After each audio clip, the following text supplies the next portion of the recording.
Video शुरू करने से पहले ही बता देता हूँ यार, थोड़ी एनर्जी आज कम है वीडियो में, तो आपको ऐसे ही काम चलाना पड़ेगा, ठीक है। तो थोड़ा सा मामला कभी कभी ऊपर नीचे हो जाता है, तो इतना ज़्यादा स्ट्रेस दे के मैं बात नहीं करूँगा। सबसे पहले मेंस रॉयल रंबल मैच की बात करते हैं भाई। तो ये आपको पता है साल का सबसे बड़ा मैच होता है इन टर्म्स ऑफ कि आपको grandest stage of the mall में अपॉर्चुनिटी मिल रही है मेन इवेंट करने की। तो यहाँ पे आप एक चीज़ मान सकते हो कंफर्म कि जो लास्ट के 4 बंदे हैं वो ऑलरेडी हमको पता है कि कौन होंगे जो कि मेंस रॉयल रंबल मैच में स्टैंड करेंगे। और ये एक मैंने वीडियो भी बनाई थी इससे पहले, जहाँ मैंने उस पॉसिबिलिटी को डिस्कस किया था कि सीएम पंक और कोडी रोड्स में से करंटली किसका ज़्यादा चांस है, तो उसको भी आपने देखा ही होगा। तो 4 नाम है obviously, CM Punk, Cody Rhodes, Gunther और एले नाइट। 99% इस समय आप कह सकते हो चांस ये है कि यही 4 बंदे जो है आपको जब ये रॉयल रंबल चल रही होगी मेंस वाली तो उसके लास्ट में दिखेंगे। और फिर यहाँ से कोई एक विनर निकल के आने वाला है, और इस वीडियो में मैंने उसको बहुत अच्छे से डिस्कस किया था, तो आप लोग उसको जाके देख सकते हो। तो आप देखते ही हैं कि अगर इतना प्रिडिक्टेबल हो जा रही है मेंस रॉयल रंबल तो फिर कैसे काम चलेगा, क्योंकि अभी ट्रिपल एच है कंट्रोल में है ना, तो आपको पता ही है कि वो हमेशा क्या होता है वो एक्सपेक्ट दी अनएक्सपेक्टेड। खैर वैसे तो विंस का डायलॉग था जिन्होंने कभी किया नहीं, लेकिन ट्रिपल एच ऐसा करते हैं कि वो चीज़ तो दे देते हैं फैंस को जो देनी होती है, लेकिन उसका मूवमेंट, उसका टाइम, उसका सब कुछ बहुत अलग रखते हैं। तो फिर देखते हैं अगर ये 4 बंदे निकले तो भाई बहुत ही क्रेजी होगा कि सोच रहे हो 30 बंदे हैं और 30 में से लास्ट के 4 बंदे भी लोगों ने प्रेडिक्ट कर लिए कि कौन से होंगे, और उसके बाद विनर भी अगर वो निकल गया तो फिर तो पता नहीं कैसा रिएक्शन आता, देखते हैं रॉयल रंबल को। बट आई थिंक अगर सीएम पंक या कोडी रोड्स में से कोई भी जीतता है तो इतना बैकलैश तो देखो कोडी वाले सीएम पंक को देंगे, सीएम पंक वाले कोडी रोड्स को देंगे, या फिर गुंथर वाले एले नाइट वाले एक दूसरे को देंगे, लेकिन प्रिडिक्टेबल हो जाएगा थोड़ा सा मामला। बाकी आपको क्या लगता है इसके बारे में, आप लोग बताना ज़रूर मुझे कमेंट सेक्शन में। साशा बैंक्स के बारे में बात करते हैं भाई। तो साशा बैंक्स के बारे में ये पता चला है कि शायद उनकी जो डील है डब्ल्यूडब्ल्यूई के साथ ऑफिशियली डन हो चुकी है इंटरनली। हाँ, अभी ऑफिशियली पब्लिकली ये चीज़ बाहर नहीं आई है, एंड आएगी भी क्यों, क्योंकि विमेंस रॉयल रंबल चल आएगा आगे जाके, तो फिर उसके लिए शायद डब्ल्यूडब्ल्यूई एक सरप्राइज़ के तौर पर साशा बैंक्स को रखना चाहती है। तो इस हिसाब से आप देख सकते हो, क्योंकि उन्होंने फ़ोटो भी डाली थी, ये जो टीडी गार्डन में हुआ था डब्ल्यूडब्ल्यूई का लाइव इवेंट, वहाँ से फ़ोटो है। तो ये तो कोइंसिडेंस तो हो नहीं सकता है कि जिस दिन डब्ल्यूडब्ल्यूई का शो है उसी दिन पे जाके साशा बैंक्स भी वहाँ पे हैं। तो फिर आप मान सकते हो कि हाँ, साशा बैंक्स का जो कॉन्ट्रैक्ट है वो डब्ल्यूडब्ल्यूई के साथ हो चुका है। सिर्फ इस पॉइंट पर उसको रिवील नहीं किया जा रहा है, क्योंकि डब्ल्यूडब्ल्यूई सीधा विमेंस रॉयल रंबल में उनको एक एंट्रेंट बना के सरप्राइज़ दे देगी। तो फिर साशा बैंक्स की यहाँ से जो डायरेक्शन है वो शायद हमको समझ में आ रही है। अभी इंटरेस्टिंग ये रहेगा देखना कि बेली भी हैं रॉयल रंबल मैच में, जिनके चांसेस सबसे ज़्यादा बताए जा रहे हैं कि वो जो है जीतेंगी। तो अगर लास्ट में साशा बैंक्स अगर विमेंस रॉयल रंबल मैच में एंटर करती हैं और सामने बेली होती हैं तो फिर ये बड़ी एक इंटरेस्टिंग चीज़ हो सकती है देखने के लिए। एक ऐसा रिटर्न मैं आपको बता रहा हूँ कोरी ग्रेव्स का, जो कि इन रिंग टैलेंट नहीं है, लेकिन इसमें आपको पता है वो माउथ पीस का काम करते हैं, कमेंट्री करते हैं, अनाउंस कर देते हैं, आपको पता है सारे काम उनके रहते हैं, कभी कभी बैक स्टेज भी दिख जाते हैं। तो उन्होंने ये बात बताई कि आज से कुछ साल पहले ही उनको मेडिकली जो क्लियरेंस है वो रेसल करने की, रिंग में उतरने की मिल चुकी है, जो बड़ा शॉकिंग है। पता नहीं मैंने इसको कभी पहले कवर किया या फिर नहीं।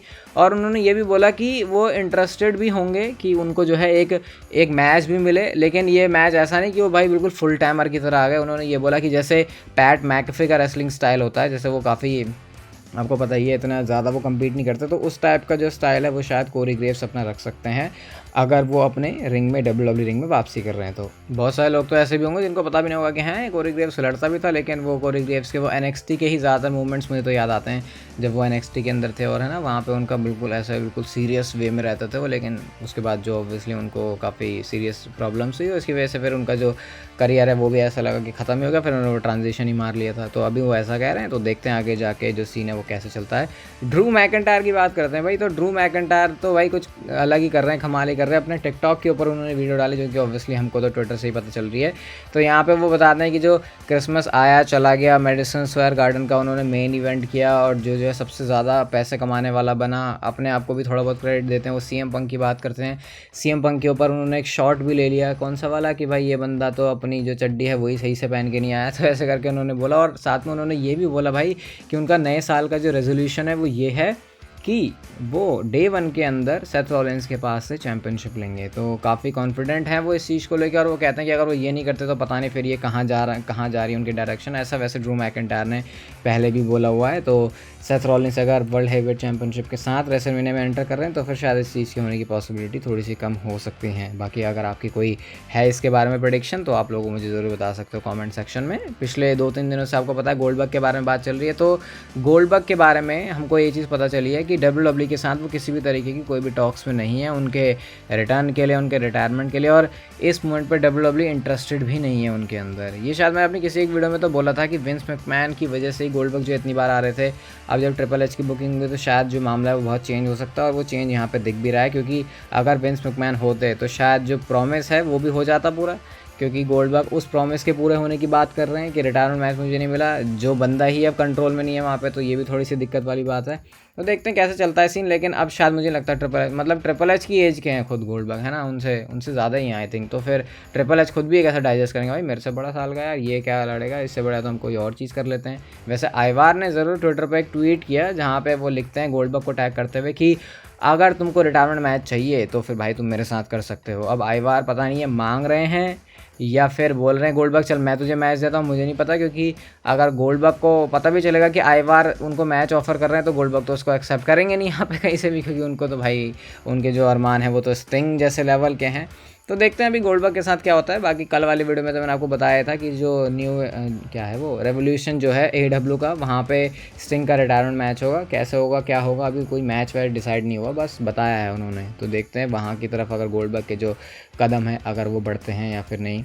अगली स्टोरी AJ स्टाइल्स और रैंडी ओर्टन से रिलेटेड है, और अभी जब ये WWE में आए तो बहुत सारे लोगों ने देखा कि भाई मतलब जो होता नहीं ऐसे पिन पॉइंट करके चीज़ें उठाते हैं कि यार कहीं इन्होंने स्टेरॉइड्स तो नहीं लिए, क्योंकि इतनी तगड़ी बॉडी बन कैसे सकती है। तो इसके बारे में कर्ट एंगल ने कमेंट किया और वो ये कहते हैं कि जैसा देख के लग रहा था क्या बोल रहे हैं, जैसे देख के लग रहा था AJ स्टाइल्स और रैंडी ओर्टन को तो उनकी बॉडी तो बहुत तगड़ी है, लेकिन मुझे नहीं लगता कि वो किसी भी तरीके के स्टेरॉइड्स ले रहे हैं। और उन्होंने बोला कि वो पोस्टर बॉय हैं और वेलनेस पॉलिसी है, तो ये चीज़ हो नहीं सकती। अपने रूटीन और अपनी चीज़ों में चेंजेस करके AJ स्टाइल्स और रैंडी ओर्टन ऐसे बन के आए हैं। तो कर्ट एंगल तो यहाँ पे फिलहाल ये बोल रहे हैं, और आई थिंक कर्ट एंगल को तो हम में से ज़्यादा ही समझ होगी, तो अंदर की चीज़ें देखी हुई होंगी ना उन्होंने, इसलिए ऐसी बात बोल रहे हो। तो कर्ट एंगल का ये कहना था। वैसे देख के ऐसा सस्पिशियस लगेगा तो ज़रूर, लेकिन यार अच्छी डाइट वर्सेस सब कुछ हो सकता है। और रैंडी ओर्टन की जो फिज़ीक है इसमें अंतर ये है कि इस बार थोड़ा सा बस उन्होंने थोड़ा साइज़ गेन किया है और उसमें थोड़ी सी जो डेफिनेशन है वो अच्छी आई है। ऐसा भी नहीं है कि जो उनके एब्स हैं बिल्कुल रिप्ड हैं, तो आई थिंक वो एक बहुत बड़ी पहचान होती है अगर आप थोड़ा बहुत भी इन चीज़ों में हो गए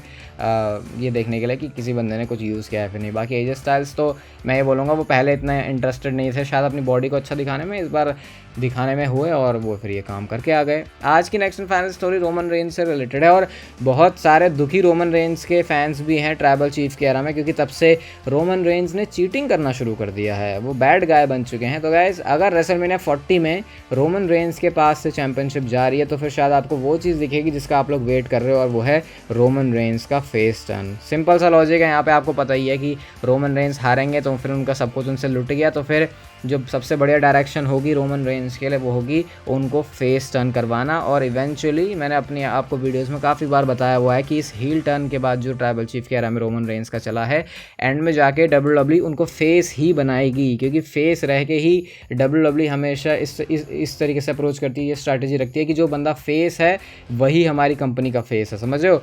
फेस है, हील रह के भी फेस होता है, लेकिन आपको पता है ना फिर जो मीडिया इन सब में चीज़ें होती हैं फिर वो काफ़ी मुश्किल हो जाती हैं। तो इस वजह से ये WWE कर सकती है अगर रेसलमेनिया 40 में रोमन रेंज के पास से चैंपियनशिप जा रही है। तो अगर ऐसा कुछ सीन है तो फिर शायद एक बहुत बड़ा चेंज आ रहा है रोमन रेंज के कैरेक्टर में। बाकी गाइस आज की लो एनर्जी के लिए माफ़ी। ये वीडियो अच्छी लगी तो लाइक शेयर सब्सक्राइब कर देना, और तब तक आप ज़िंदगी के मजे लो, वरना पता है ना ज़िंदगी आपसे मजे ले लेगी।